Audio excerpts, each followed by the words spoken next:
నా పేరు doctor CL Venkatrao.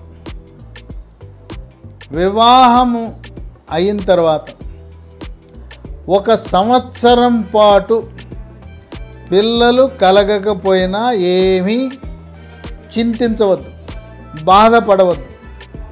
కనీస సమయము 1 సంవత్సరం ఇవ్వాలి. అది కూడా భార్యాభర్తలు కలిసి ఒకే చోట నివసిస్తుంటే, భార్య ఒక చోట ఉద్యోగము, భర్త ఒక చోట ఉద్యోగం చేస్తూ ఉంటే సంవత్సరం కాదు కదా, 2-3 సంవత్సరాలైనా మీకు పిల్లలు పుట్టే యోగ్యత ఉండదు. చాలామంది పిల్లలు పుట్టాలంటే ఏమన్నా చిట్కాలుంటే చెబుతారా? ఈ రతి క్రీడలో పాల్గొనేటప్పుడు ఏమైనా ప్రత్యేకమైన భంగిమలు పాటించాలా? ఇలాంటి అనుమానాలు ఉంటాయి. మనకు రతి క్రీడలో పాల్గొనడానికి సాంప్రదాయ భంగిమ ఉంది. మంచం మీద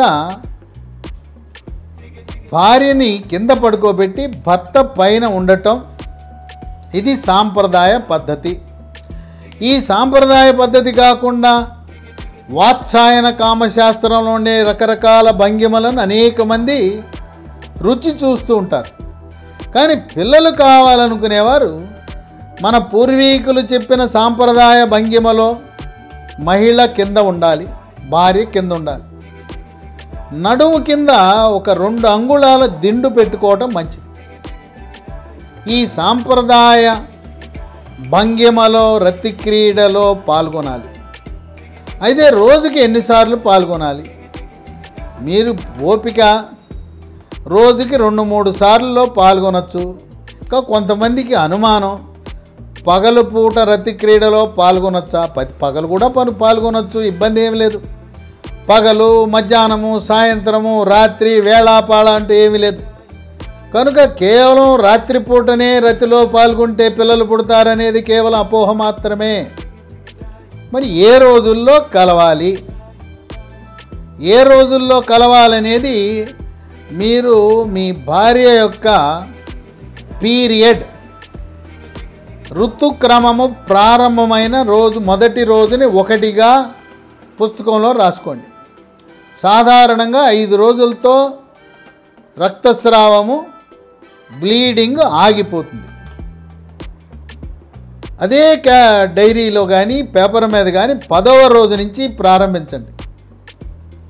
10 నుంచి 18 వరకు. ఇంకా వీటిలో ముఖ్యమైనది 12వ రోజు నుంచి 16వ రోజు వరకు.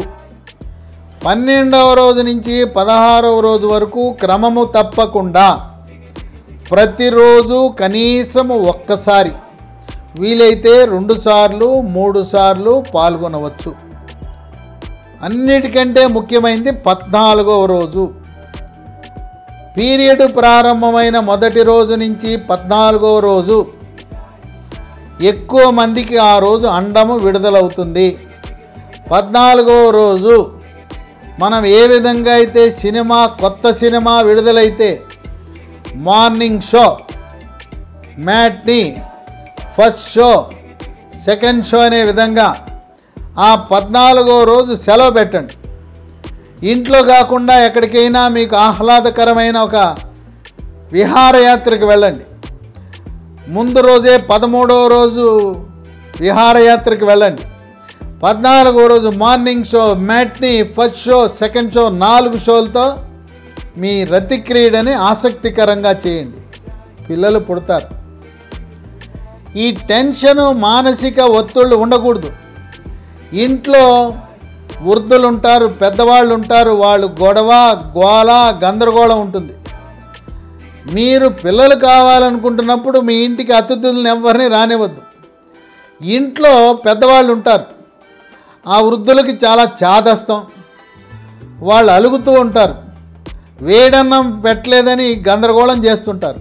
కనుక హాయిగా 14వ రోజు మీరు ఏ విధంగా అయితే హనీమూన్కి వెళ్ళారో, హనీమూన్కి వెళ్ళినట్టు ప్రతి నెల 14వ రోజుని 13వ రోజే వెళ్ళండి. 14వ రోజు ఆనందంగా విహారయాత్రలో గడపండి. 15వ రోజు మళ్ళీ తిరిగి ఇంటికి రండి. ఆ 14వ రోజు విడుదలైన అండము ఈ ట్యూబ్ అని ఉంటుంది. అండకోశము పక్కన ఉంటుంది ట్యూబ్ అని. గర్భకోశము ఇరుపక్కల 2 ట్యూబులు 2 అండకోశాలు ఉంటాయి. అండకోశం నుంచి విడుదలైన అండము ట్యూబు ద్వారా ప్రవేశిస్తుంది. వీర్య కణాలు యోనిలో ప్రవేశించిన తరువాత 72 గంటలు సజీవముగా ఉంటాయి. కనుక అవి చలనం కలిగి ఉంటాయి. యోనిలో ప్రవేశించిన వీర్య కణాలు గర్భాశయ ముఖద్వారము ద్వారా గర్భాశయంలో ప్రవేశించి ట్యూబ్లోకి వెళ్ళి అండముతో కలిసి పిండము ఏర్పడే అవకాశం ఉంది. అందుచేత 14వ రోజు చాలా కీలకం. కొంతమందికి 12, 13, 15, 16 రోజులలో కూడా అండము విడుదలయ్యే అవకాశం ఉన్నది. తర్వాత రతిక్రీడలో పాల్గొన్న తర్వాత కొంతమంది మహిళలు వెంటనే లేచిపోయి మూత్ర విసర్జన చేయటం, నీళ్లతో కడుక్కోవటం చేస్తారు.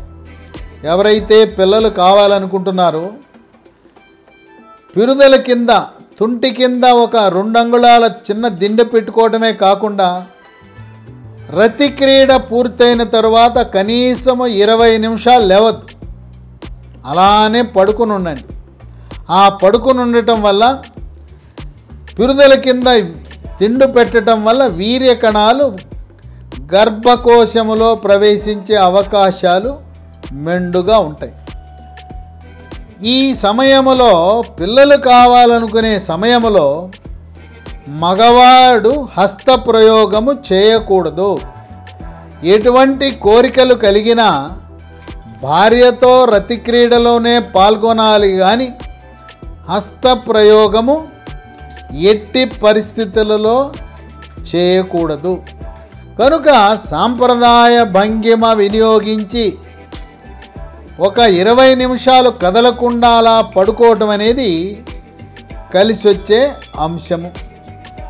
సంవత్సరం కలిసి కాపురము చేసిన తరువాత పిల్లలు పుట్టకపోతే మనం సంతాన సాఫల్య కేంద్రాన్ని సంప్రదించాలి.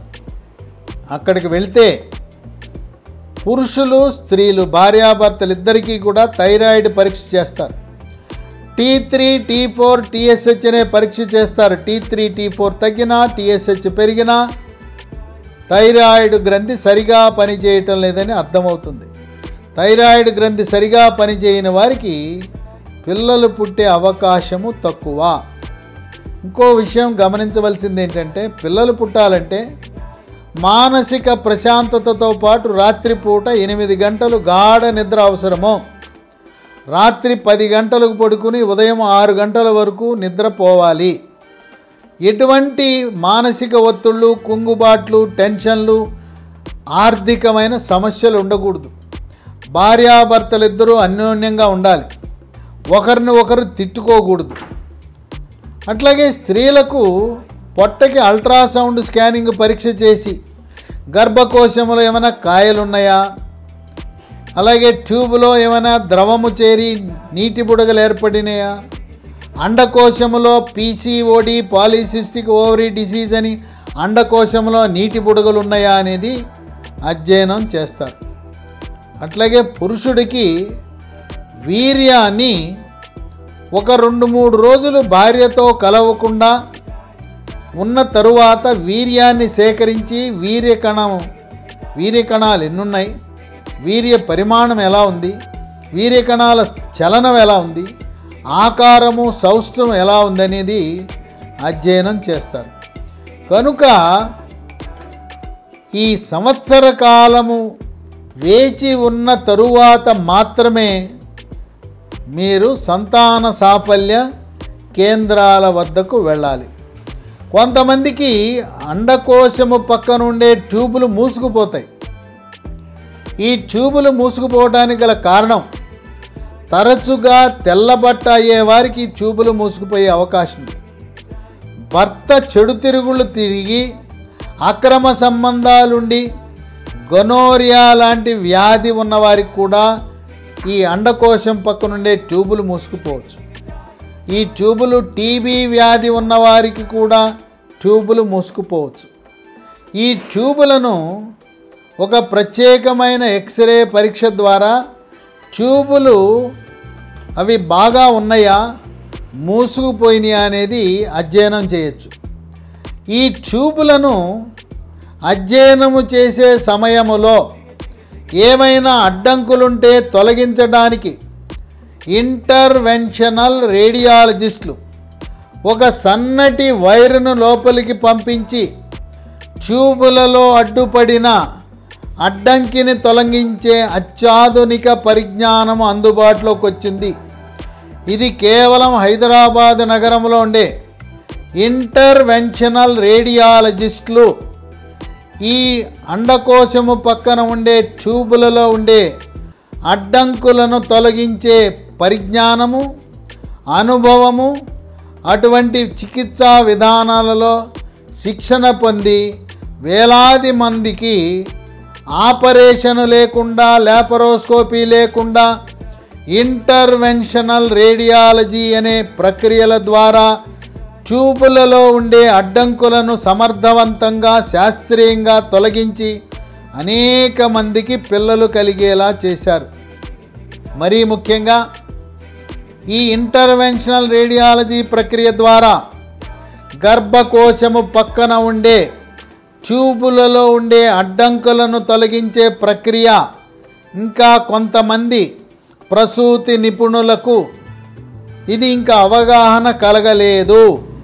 లాపరోస్కోపీ ఆపరేషన్లు అవసరం లేదు, ఖరీదైన చికిత్సలు అవసరం లేదు. కేవలం అతి తక్కువ ఖర్చుతో ఆపరేషను లేకుండా అండకోశము పక్కన ఉండే ట్యూబులలో ఉండే అడ్డంకులను ఇంటర్వెన్షనల్ రేడియాలజిస్టులనే సూపర్ స్పెషలిస్టులు ట్యూబ్ రీకెనలైజేషన్ అనే ప్రక్రియను సన్నటి గైడ్ వైరు ద్వారా తొలగించటం అనేది ఇది అధునాతన ప్రక్రియ. కనుక ఈ ప్రక్రియ ద్వారా ట్యూబులలో ఉండే అడ్డంకులను సునాయాసంగా తొలగించుకోండి.